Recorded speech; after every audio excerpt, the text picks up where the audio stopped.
Blossom Christian Tales, The Making of a False Prophet, Episode 21, Jacob's Flight to America and the Ritual of Fear. My intention for Lucy Gray, a good question, but I must not be too quick to speak. For now, we will keep an eye on her and utilize her fan base. Jacob, you had me concerned for some time, but I am glad you have finally acknowledged your role in this brotherhood. You are truly fortunate that the Master himself handpicked you for these tasks. I must admit, I've been jealous that the Master is doing these marvelous works through you. All right, Jacob, I must leave you now so you can get some rest. Tomorrow, you depart for America. Jacob hesitated. Kamdi, I know you see beyond the physical realm. Can you tell me about Lucy Gray's fate? Master Dadu did not say, and I am concerned. I do not understand why I feel so much compassion for her. Kamdi's expression hardened. Jacob, if Master Dadu did not tell you, there is no way I can. In our kingdom, there are rules we must follow. In this realm, Master Dadu was selected as the leader. In my realm, I am the leader. This is why we must keep order and follow the way of the Master. There is no confusion in our world. Now, Jacob, we must rest. The next morning, Jacob and Kamdi arrived at the airport. As they sat on the plane, Jacob spoke with quiet excitement. Kamdi, I have never traveled to America. This is my first time, and I am excited for this trip. Kamdi smirked. Well, I have been all over the world. No surprises for me. Jacob, we have people in every nation. From politics to entertainers, we control this world. Remember, never bow to anyone, not even the President of the United States. He is nothing compared to you. Jacob leaned forward. Kamdi, I would like to visit the Statue of Liberty. Is that possible? Kamdi laughed softly.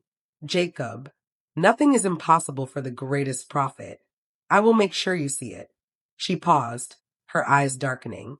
Jacob, I forgot to tell you about a meeting I had in your office with the Master himself.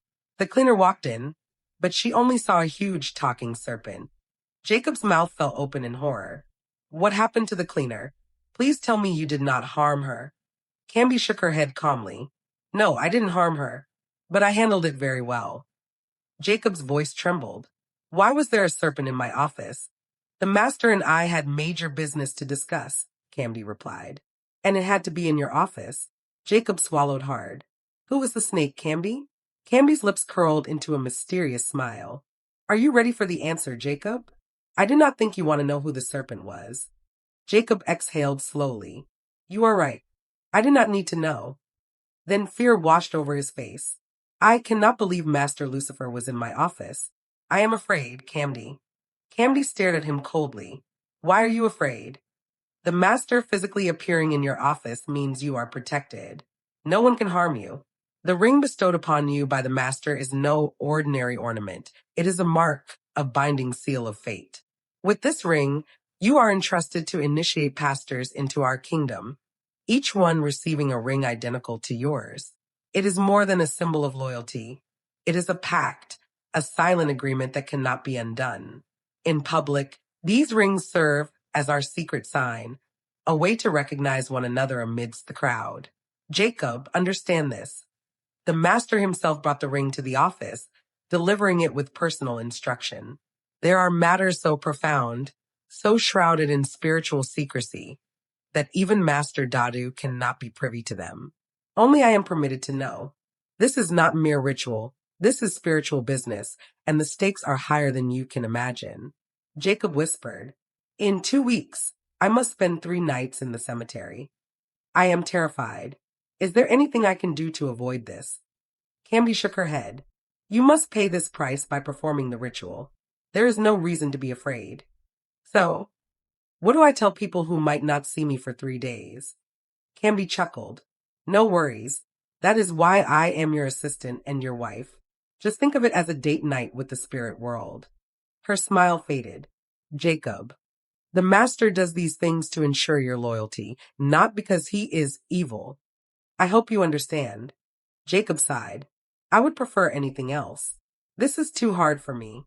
Kamdi, Jacob continued, the name we call does not carry power. But if someone else says it, it causes havoc in our kingdom. Why is that? There is immense power in that name, Kamdi replied. But when an empty vessel uses it, it becomes useless. The Bible tells them what to do, but they do not obey because they are spiritually blind and deaf. She leaned closer. Let me tell you something interesting that happened 2 days ago. Prophet Clement from Holy Light Church reached out, asking you to bless him so he could perform miracles. I told him you were too busy, but as your wife, I could give him some of your gifts. I took him to my kingdom. When I return, he will come back. Jacob frowned, but I thought he was a real prophet. Kamdi smirked. Most so-called pastors and prophets are fake. Prophet Clement has natural power from his God, but his church growth is slow, and his members are leaving for your church. Desperate for power, he came to our side, not realizing we are stealing his power while giving him a little of ours. Kamdi's voice lowered. Jacob, I must be honest.